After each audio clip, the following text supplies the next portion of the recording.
Good morning, students. Vocational Education, class 9, domestic data entry operator, जो कि अपना class 9th और 10th का एक जॉब रोल है। ट्रेड अपनी है IT and ITS, information technology.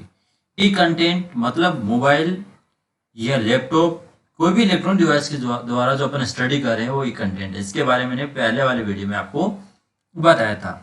इससे पहले वाले यूनिट में अपन ने पढ़ा था कि कंप्यूटर क्या होता है, कंप्यूटर स्ट्रक्चर क्या है, उसके बारे में मैंने आपको पूरा बता दिया था। आज अपन बात कर रहे हैं डेटा एंट्री, मतलब कंप्यूटर के अंदर डेटा को अपन को कैसे एंट्री करनी है, किस किस डिवाइस से एंटर करते हैं। और इसके अंदर भी अपने पास जो चैप्टर दे रखा है उसमें 2 पॉइंट दे रखे हैं, कीबोर्ड एंड माउस।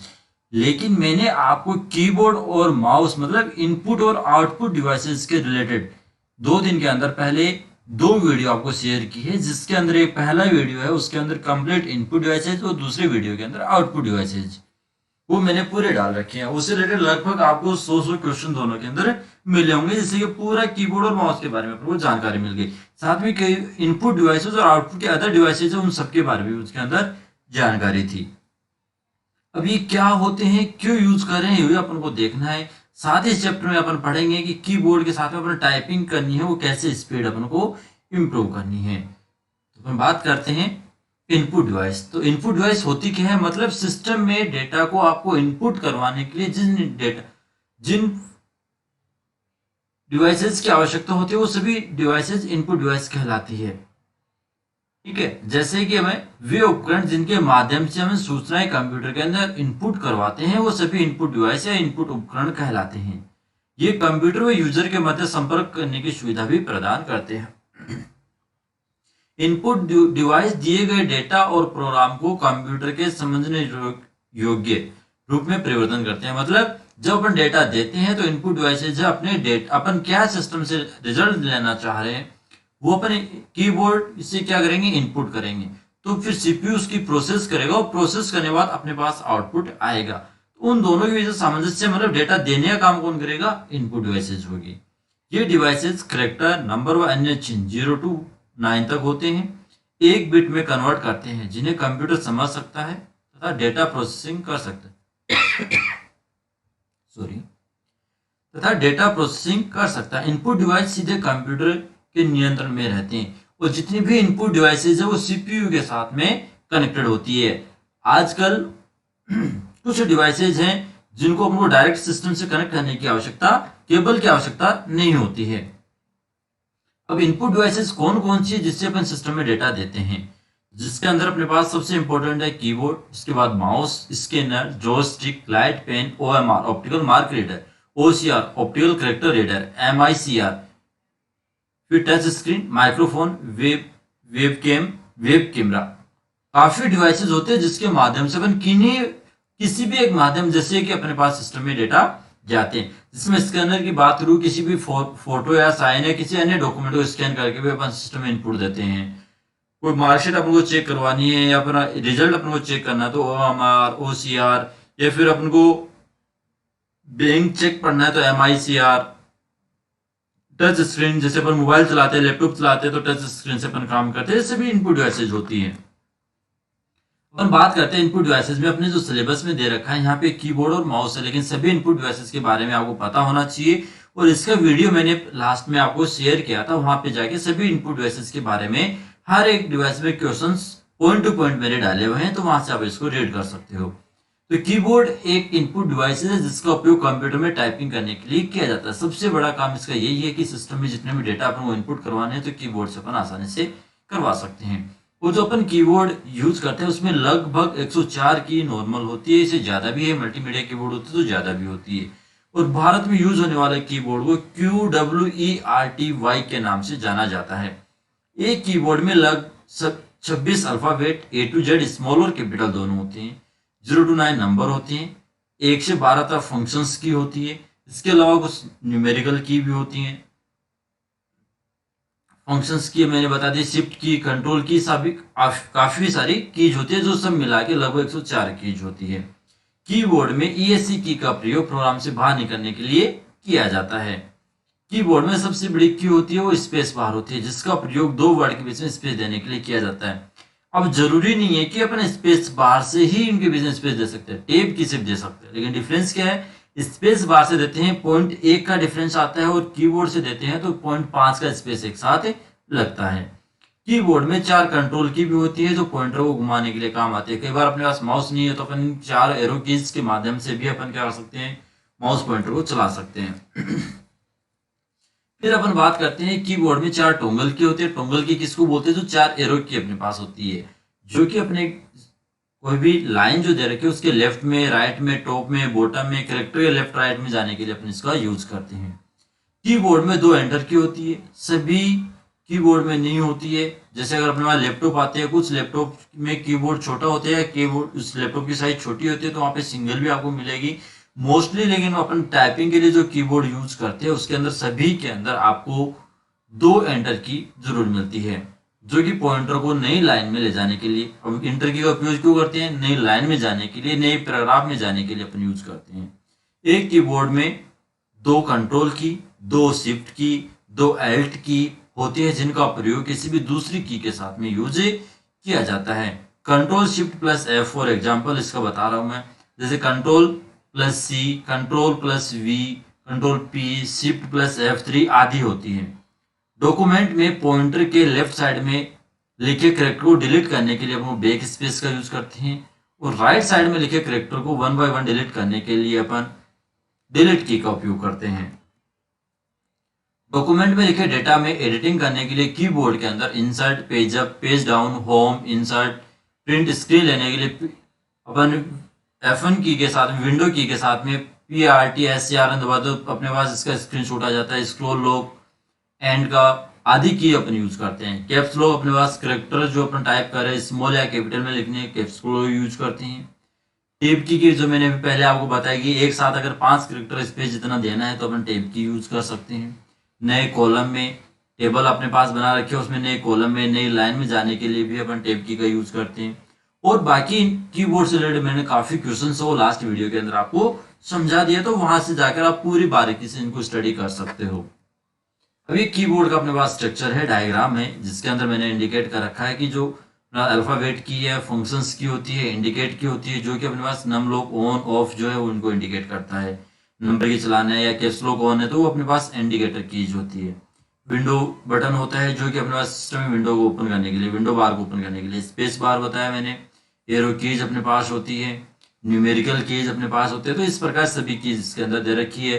इसके अंदर शिफ्ट की भी दे रखी है, सभी को आप स्टडी कर सकते हो। नॉर्मली सभी ने कीबोर्ड देखा भी होगा, नहीं तो अपने पास मोबाइल में जो कीबोर्ड है एज इट इज ये कीबोर्ड होता है।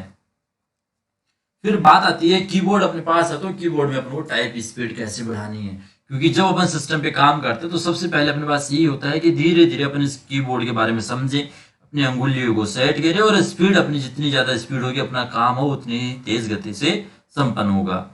तो इसके लिए आपको क्या करना है, अक्सर हम एक स्टूडेंट को यही सवाल होते हैं कि टाइपिंग स्पीड कैसे बढ़ाई जाए। ये सबका ही सजेशन होता है, मेरा भी होता है, किसी और का भी होता है। ये बोलते हैं मेरी टाइपिंग स्पीड है, नॉर्मल तो टाइप कर लेता हूँ, मेरी स्पीड नहीं बढ़ पाती है। तो उसके रीजन काफी होते हैं। तो अगर आप इस सवाल का जवाब चाहते हैं तो मैं आपको कुछ इंपॉर्टेंट पॉइंट्स इसके लिए सजेशन कर रहा हूँ कि आपको कैसे काम करना है। तो सबसे पहले टाइपिंग स्पीड को फास्ट करना चाहते हैं तो आपको ये पता बहुत जरूरी है कि कौन सी फिगर किस बटन पे रखनी है, ये ध्यान रखना। आगे मैंने फिगर्स का डायग्राम भी दे रखा है तो उससे भी आप समझ जाओगे कि मतलब सबसे पहले आपको अपनी अंगुलियां कीबोर्ड पे सेट करनी है कि एक अंगुली से मेरे को कितनी कीज वो प्रेस करनी है और कैसे प्रेस करनी है बिना देखे। जब आपका ये आ जाएगा तो आपकी ऑटोमेटिक स्पीड है वो बढ़ जाएगी। टाइपिंग करने का सही तरीका है कि आपके दोनों हाथों की पहली अंगुली F पे और J पर रखनी होनी चाहिए। अगर आप दिन में 4 से 5 घंटे रेगुलर टाइपिंग प्रैक्टिस करते हो तो बहुत ही जल्दी आप टाइपिंग स्पीड को इंक्रीज कर सकते हो। वो कहते हैं ना, प्रैक्टिस इज मैन परफेक्ट। सबसे अहम बात यह है कि टाइपिंग में अगर आपको बताऊं तो यह है कि बैठने का तरीका भी आपको टाइपिंग स्पीड में बहुत ज्यादा प्रभाव डालता है। अगर आप प्रॉपर सीधे बैठकर टाइपिंग करते हो तो माइंड को सिर्फ टाइपिंग करने के लिए कॉन्स्टेंट या फोकस होता है तो आपकी आसानी से टाइपिंग स्पीड है वो इंक्रीज हो जाएगी। कहने का मतलब है आप कीबोर्ड पे आपकी जितनी 10 अंगुलियां है वो सब की सब प्रॉपर वे में काम करनी चाहिए। आपका माइंड सेट होना चाहिए कि मेरे को टाइपिंग करनी है और उस टाइम आप कीबोर्ड को नहीं देख के सिस्टम की जो आउटपुट स्क्रीन है वहां पे देखना है और अंगुली को दबाए। स्टार्टिंग जब आप करते हो तो आप पहले अंगुली को सेट करो, उस टाइम आप गलत लिख रहे हैं उसको मत जाइए, पहले आप ये कोशिश कीजिए कि मैं जिस अंगुली से जो मेरा प्रेस करना है वो रेगुलर टाइप हो रहा है या नहीं हो रहा है। फिर मैंने एक स्ट्रक्चर आपके सामने रखा है कि जो आपकी बॉडी को कैसे सेटअप करना है।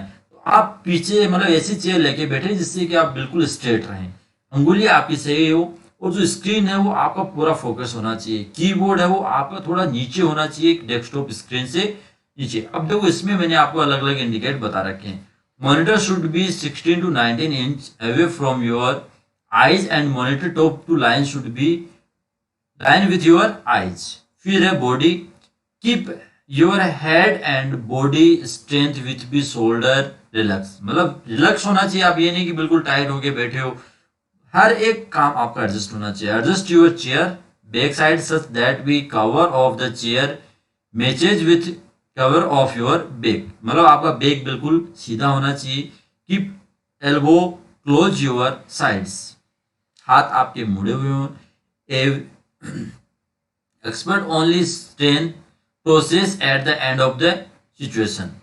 If you are adjust height your chair also be adjust your monitor, अपने हाइट के अकॉर्डिंग आप अपने मॉनिटर को एडजस्ट कर सकते हो।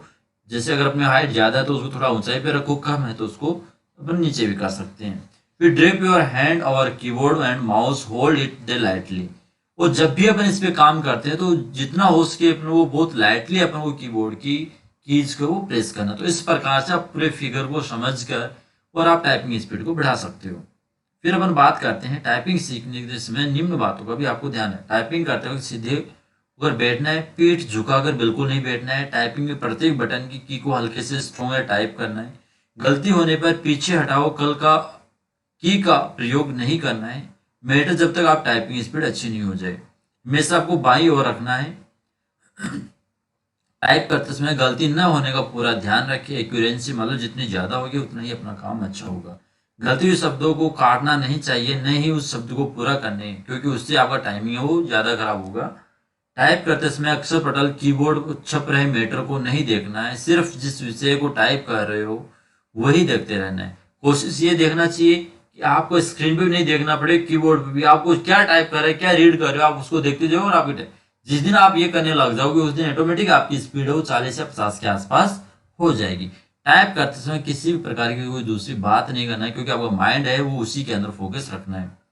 फिर टाइपिंग गति टाइप करने में 20 मिनट बाद गलती को ध्यान से रखकर उसको पढ़ना चाहिए अपन को, क्योंकि एक बार आपने जितना टाइप करना हो पूरा टाइप कीजिए, उसके बाद आपको उसका एनालिसिस करना है कि मैं कितना टाइप कर पाऊँ। अब इसके लिए टाइपिंग सॉफ्टवेयर कौन कौन से अपन यूज करते हैं जिससे कि आपकी अच्छी टाइपिंग हो सकती है। एपी टाइपिंग भी होता है, स्टेमिना टाइपिंग भी होता है, कैरेंस टाइपिंग ट्यूटर भी होता है, ब्रश यूनिवर्सल टाइपिंग विजार्ड भी होता है, एमपी टाइप भी होता है, टाइपिंग मास्टर या टाइपिंग टेस्ट भी होते हैं। इस प्रकार से काफी सॉफ्टवेयर होते हैं जिसके थ्रू भी अपन टाइपिंग स्पीड है वो अपने अच्छे से इंप्रूव करवा सकते हैं। इस पर ये देखो मैंने आपके फिगर्स के अकॉर्डिंग एक इसमें डायग्राम दिया है कि अपने पास 5 फिगर है, पांचों फिगर्स के अकॉर्डिंग आपको ऐसे एडजस्ट करना है, और किस फिगर से वो कौन से कीज आपको प्रेस करनी है वो भी आपको ध्यान रखना है, ताकि अपने टाइपिंग स्पीड है वो अच्छे से बनी रहे और अच्छे इंप्रूव कर सके। तो उसको आपको अच्छे से देखना और कोशिश ये करना कि आप उसको लगातार रखें। चाहे आप पर डे 1 घंटे टाइपिंग कर रहे हो, स्टार्टिंग में आप 1-1 घंटे कीजिए, फिर 2-2 घंटे कीजिए, और 1 महीने के अंदर आपको आपकी टाइपिंग का पता चल जाएगा। फिर अपन बात करते हैं अपने पास माउस की। माउस भी एक इनपुट डिवाइस है जो कि बहुत अच्छी डिवाइसेज होती है, और फास्टली अगर अपने सिस्टम में कुछ काम करना होता है तो अपन इसको यूज करते हैं, जिसे अपन पॉइंटिंग डिवाइस भी कहते हैं, जिसमें 3 बटन होते हैं, लेफ्ट, राइट और स्क्रॉल। माउस का प्रयोग किसी भी फाइल, फोल्डर, प्रोग्राम को ओपन, क्लोज, क्रिएट, रीनेम और डिलीट आदि करने के लिए किया जाता है। मतलब कोई भी फोल्डर अपन बना रहे हैं, कोई फाइल ओपन कर रहे हैं, उसको रीनेम कर रहे हैं, डिलीट कर रहे हैं, तो सब करने के लिए अपन इसको यूज करते हैं। ये सब कार्य अपन कीबोर्ड से भी कर सकते हैं, माउस से ये काम बहुत जल्दी हो जाता है, इसलिए अपन इसको यूज करते हैं। पहले से बने किसी फाइल या फोल्डर को ओपन, क्लोज करने के लिए भी अपन माउस का लेफ्ट बटन यूज करते हैं। नई फाइल या फोल्डर क्रिएट करने, फाइल या फोल्डर की प्रॉपर्टी चेक करने, रीनेम करने, रिफ्रेश करने के लिए माउस का राइट बटन का अपन मोस्टली यूज किया जाता है। फिर है माउस के types, mechanical mouse, optical mouse और लेजर माउस। इस प्रकार से माउस के 3 प्रकार होते हैं। तो आज का ये वीडियो है। अब इसी वीडियो में अगर आपको कुछ भी डाउट हो तो आप मेरे को कमेंट कर सकते हो, उसका रिप्लाई मैं आपको दूंगा। पर कोशिश ये करना है कि जितने भी मैंने एक पॉइंट आपको दिए हैं उनको एक बार रीड जरूर करें, इससे पहले मैंने 2 वीडियोज आपको दी है, इनपुट और आउटपुट, क्योंकि जब तक अपनी स्टडी करें आपको पता होना चाहिए जितने भी सिस्टम, उस सिस्टम के कंपोनेंट्स के बारे में। इनपुट क्या होता है, इनपुट डिवाइसेस कौन कौन सी होती है, माउस क्या होता है, स्कैनर क्या होता है, आउटपुट डिवाइसेस। अब अपने सिलेबस में आउटपुट डिवाइसेस का पॉइंट नहीं दे रहे, लेकिन जब तक वो आउटपुट डिवाइसेस के बारे में पता नहीं होगा तो अपने कैसे काम करेंगे, क्योंकि नॉर्मल क्वेश्चन हो गए, RSCIT का कोर्स करते हैं वहाँ पे भी सब चीज़ें आती हैं, तो इन सब के बारे में आपको पता होना चाहिए।